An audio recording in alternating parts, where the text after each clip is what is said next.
gusto ko sa babae yung nonchalant. Ang di magmahal sa sariling wika ay mahigit pa sa hayop at blank na isda. Okay. Okay.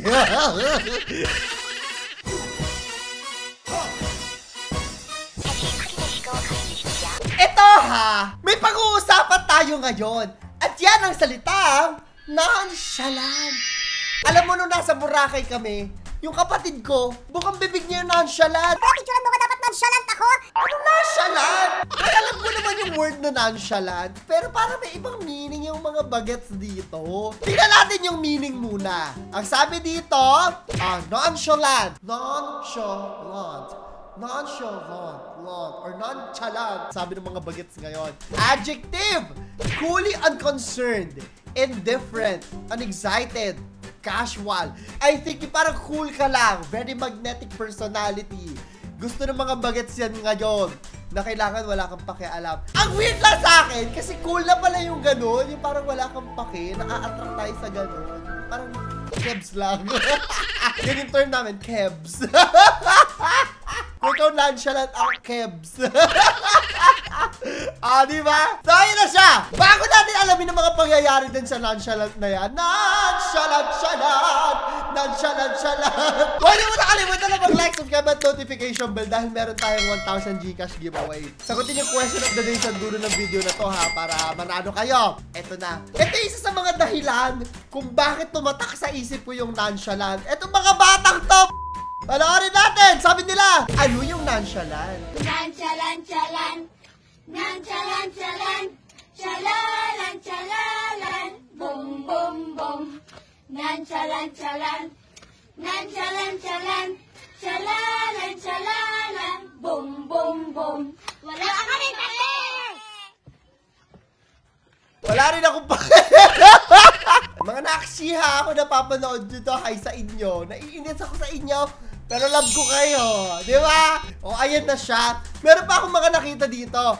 Sign of a nonchalant behavior. Ano daw ba yung mga nonchalant talaga? Sabi, ito yung lack of enthusiasm. Yung bang, ganun lang. Pupunta na tayo sa ride! Exciting to!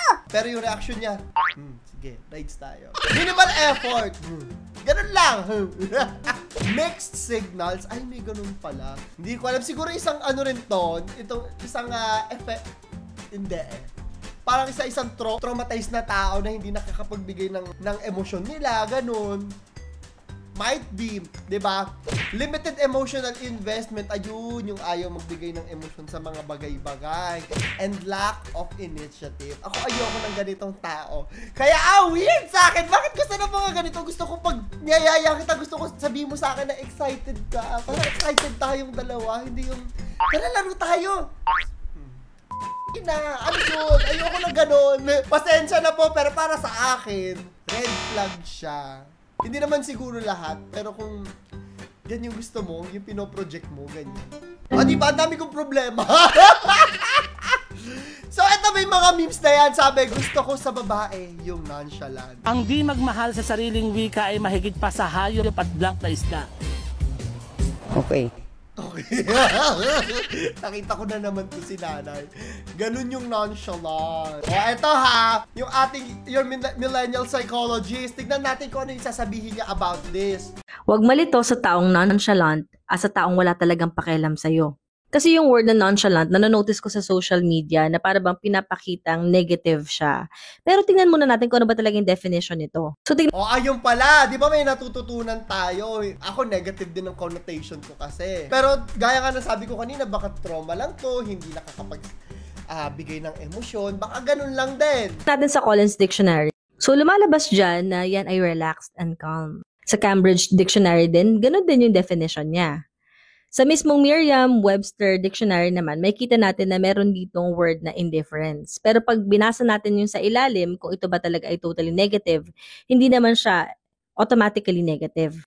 Pinapakita kasi dito na hindi sila ganun masyadong nagkikare sa mga bagay na hindi naman kasi kailangan bigyan ng pansin. They only care about things na talaga nagmamatter sa kanila. So, hindi siya automatically bad kapag nonchalant ka. Actually, cool, relaxed, and nagkikare ka kapag nonchalant ka.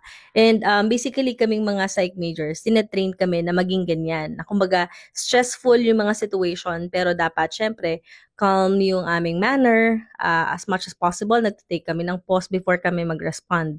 Ganun yung mga taong nonchalant. So, wag natin siya ginagamit sa social media as if na bad siya, na para bang yung isang taong nonchalant ay hindi ka pinapansin, wala siyang pakialam sa'yo, tapos hindi siya nagbibigay ng effort sa'yo kasi hindi ganun yung ibig sabihin niya. Ang tawag doon red flag. So, wag natin i-normalize. O ayun, yun din kasi nakikita ko. Hindi naman lahat ay negative. Actually, sa mga bagets, especially sa Gen Z, cool siya. Yun, nonchalant, cool. So ayun, may ganun palang perspective din na pag sa trabaho, kailangan kalmado lang, nonchalant ka. Bagong perspective sa akin. Marami tayong natututunan, in fairness. Pero dahil dyan ha, sa nonchalant-chalant na yan, ang daming mga memes! Tignan natin yung mga ginagawa ng tao. Ayan, o, pati mga brand. O, Zenzest. Sabi, POV. Every office has these employees. Nonchalant.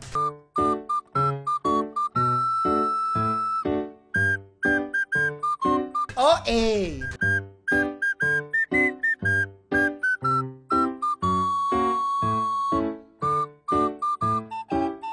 Ayan, from Zenzest. In fairness, Zenzest! Kung nanonood kayo, itag nyo naman yung Zenzest kasi meron kami nung bamboo nila na... yung bamboo nila na ano tawag dito? Yung essential oil. Ang bango. Amoy spa yung bahay namin. Baka naman po pwede kayo magpadala sa akin. Ayun yung email ko, ronsaplala08@gmail.com. Email nyo lang po ako. Pa-PR package naman kayo sa akin. Ano ba naman kayo? As nonchalant, diba? Oh, ito pa. Sabi, Mama mo nonchalant! Oh, kumain ka na? Okay na. Maaga kami pinauwi. May bomb threat daw sa CVSU. Nasa dorm na ako. Ingat ka rin sa pagtinda. Okay na. Loadan mo nga ako ng 20 na. Nonchalant mother. Nails. Basta yun na yun. Alam nyo na yan. Naintindihan nyo na yan. Eto pa ngayon! Yung nonchalant at OA. Nakikita ko sa TikTok yan. Sabi niya half nonchalant, half OA. Overall acidic. Ako yan. Hindi naman ako OA. In real life ha. Dito sa vlogs, OA talaga ako. Pero in real life kasi tahimik lang ako. Pero acidic. Ang example ko ng nonchalant at saka OA, ito alaga ko. Nonchalant yung chow-chow ko. Yung bigel ko, ang gulo-gulo. No, kulang na lang talaga. Tapo ko sa basurahan sa sobrang gulo.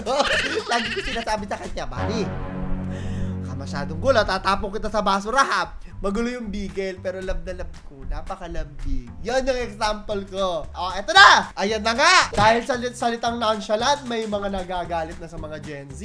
Oh, tigilan nyo kakagamit daw ng nonchalant. Overused na masyado. Okay, redundant ka din sa overused masyado. Hindi ka naman ganyan sa totoong buhay. Ayun dati! Ito yung sarili na nakikita. Alam ko yung mga Gen Z na yan ha. Pero ginagawa nilang personality. Pero hindi ko sila masisisip. I think lahat naman talaga tayo, no? Miski rin naman ako. Yung mga teenagers tayo, tinatry din natin i-please yung mga tao. Pag matanda ka na, mawawala na yung ganyan eh. Kung kailangan ganito ka, a certain way ka. Kasi ito yung cool ngayon. So, feeling ko ganun lang din sa kanila. Mawawala din yan for some. Yung iba maa-adapt. May ganyan kami noon, emote. Biniblade nila yung mga lyrics ng mga My Chemical Romance sa ano nila. Weird. Nilagalagay ng lyrics. Hindi nga, hindi kayo ganyan ngayon. Amin talaga. Ganyan. Tapos nakaupo sila na kaganyan po. L daw sila, si L. Death Note. Ewan ka sa mga kaklase ko, ang sarap pagsusuntukin. O, eto, sabi dito, trio nga! Isang OA, isang nonchalant, at isang maldita. Ayan, may ganyan ba kayong barkada? Ilagay nyo na. O, eto, last video natin. Sabi nila, gumaganda daw ang babae In fairness at dito sa babaeng to, sabay na sabay talaga. kapag marunong mag-Japanese. Ohayo! Ohayo! Hindi naman nonchalant to, mali. Wala, okay, X, next video. Nonchalant. Bakit nga ba nauso ang salitang ito? Alam niyo ba? Ang kaya ko lang sagutin ano nga ba ang ibig sabihin ng nonchalant? Hindi yan nonchalant. Although mas accepted na yung iba't ibang variations na accents natin, syempre, mas maganda pa rin na idikit natin ito sa standard. You say nonchalant. Again, pag-uusapan natin ang ibig sabihin ng nonchalant, pero sabihin nyo sa akin sa comments kung ano ba sa tingin ninyo ang Tagalog ng nonchalant. Game? Pwede ding mga synonyms sa English kung gusto nilang mag-practice. Kung meron na nakasulat nung sagot na naisip mo, pwede mo naman na i-heart na lang yung comment nila. Ang nonchalant ay nagde-describe sa mga taong kahit anong sitwasyon, kalmado lang sila, unconcerned sila. Ito yung halimbawa pag kami nadukutan. Hala, napikpakit ako! Guys, nawawala yung phone ko. He lost his phone but he was nonchalant about it. Ha? May test tayo bukas? May test bukas? Kaya natin yun. There's a test and he was pretty nonchalant about the whole thing. Ito yung stress na at worried na yung iba pero nonchalant lang sila. Hindi maalog, hindi magulo. Kalmado. Nonchalant. Kung merong nonchalant, meron nga bang chalant? Walang chalant. Si Timothy Chalant me. Eme! May naisip pa ako habang nagdo-doze off yung utak ko habang pinanonood. May isa pa kaming term dyan. Wapakels. Diba? Wapakels. Kebs. Ayun. Kayo pa! Para sa ating 1,000 Gcash giveaway, mag-like, subscribe, notification bell. Nonchalant ba kayo? Nakikita nyo ba sa mga Gen Z na nonchalant sila ngayon? I-comment nyo sa ilalim. So, yun lang po. Tapos, Clarity, papaalam. Panoorin nyo pa itong last nonchalant video.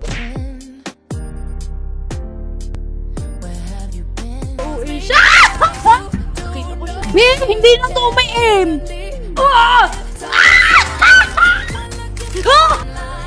Punta agad yun doon! Parang tanga!